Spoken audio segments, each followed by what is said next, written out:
At the end of World War II, the world witnessed the rapid emergence of newly independent countries, unshackling themselves from the clutches of weakening colonial powers.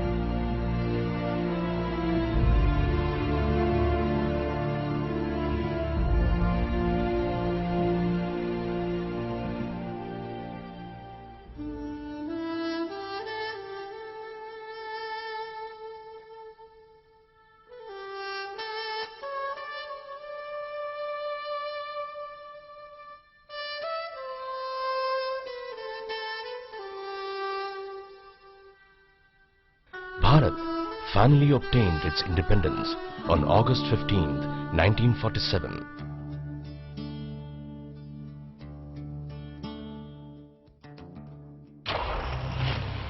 Although this independence came after a painful and horrific partition of Hindus' historic and spiritual homeland, the world witnessed one of the largest migrations and mass slaughter of people ever seen in recorded history.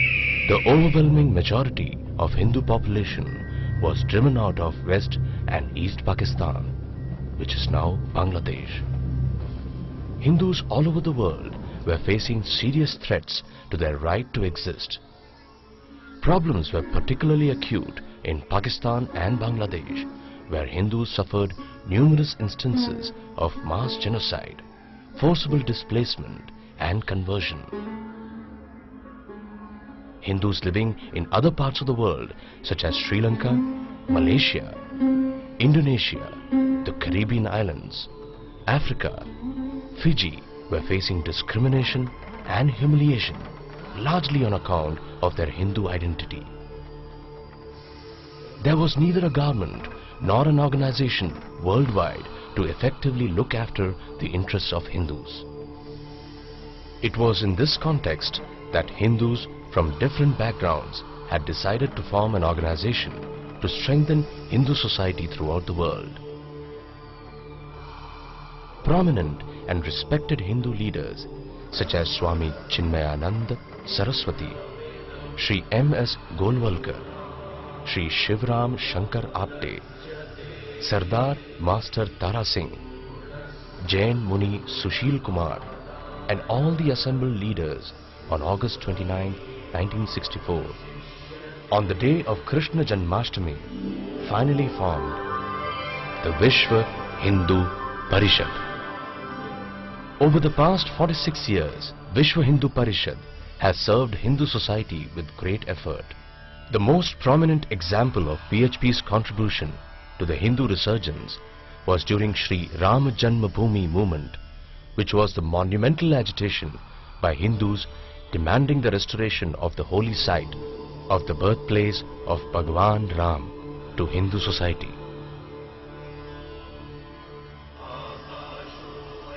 Our forefathers have worked hard to nourish and preserve Hindu society. Other societies which were ruled by either imperialistic, Islamic or Christian forces failed to retain their native religious traditions and instead were converted to the religions of their conquerors.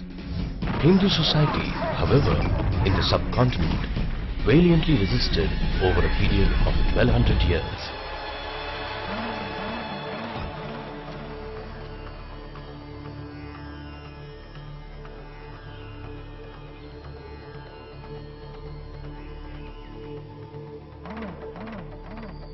Currently, Hindus are facing serious challenges and are being attacked from all directions in Pakistan, Bangladesh, Afghanistan, Nepal, Bhutan, Sri Lanka, Malaysia, Indonesia, Europe, Africa, America, the Caribbean, and Fiji. In Bharat, Hindus continue to face disadvantage and discrimination vis-a-vis other communities. Given this scenario that confronts Hindus, it is necessary to assemble once again. Now is the time for the present generation of Hindus to take this valiant legacy forward and to assume the implied responsibility of shaping and nurturing Hindu unity and organization throughout the world.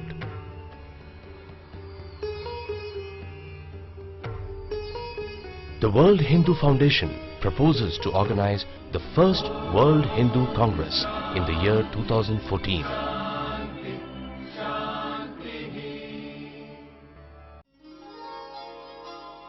Features of the first World Hindu Congress. The theme envisioned is the Hindu principle of Sangachadvam Samvadadvam, which means step together, express together. With the guiding principle and as our inspiration, there will be several conferences held during the Congress. Hindu Youth Conference, conducted by the Hindu Students and Youth Network with the theme of harnessing the dynamic spirit and energy of Hindu youth by shaping the next generation of leaders of the Hindu resurgence.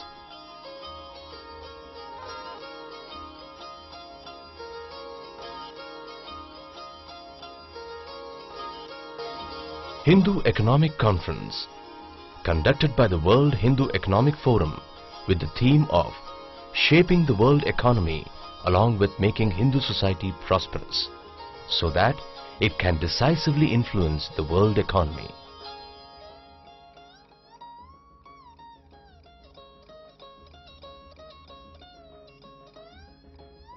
Hindu Political Conference, conducted by the World Hindu Democratic Forum with the theme of encouraging Hindus to ascend to the highest levels of the political process.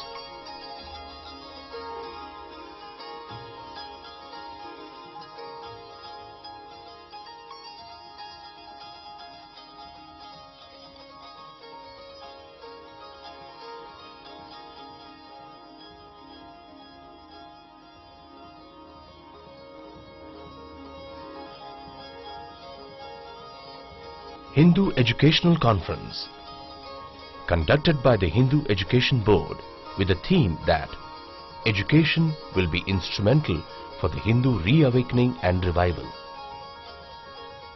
The conference will bring together the top experts and experienced officials in the field of education who can pool their expertise and experience to develop strategies to provide quality and well-rounded education to all members of the Hindu society.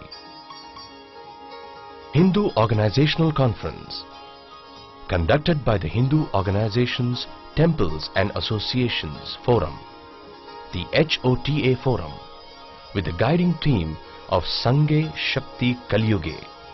Organization is strength. The primary goal is to provide a platform for the Hindu organizations, associations and institutions that are nobly working to serve Hindu society in their individual capacities. Hindu Women Conference, conducted by Hindu Women Forum, inspired by the theme of increasing the role of women in the Hindu Renaissance. The conference aims to come up with strategies of how Hindu women can be at the forefront of the Hindu Renaissance and resurgence.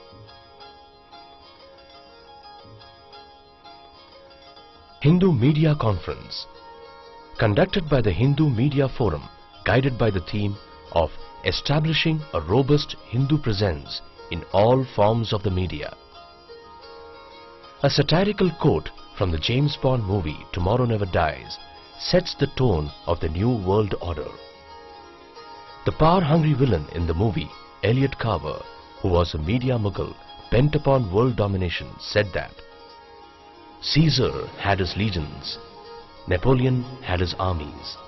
I have my divisions, TV, news, magazines, and by midnight tonight, I'll have reached and influenced more people than anybody in the history of this planet, save God himself.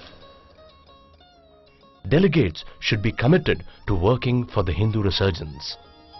Delegates should be from the ranks of activists, academicians, industrialists, businessmen, parliamentarians, legislators, media personalities, leaders and representatives of various Hindu organizations and institutions.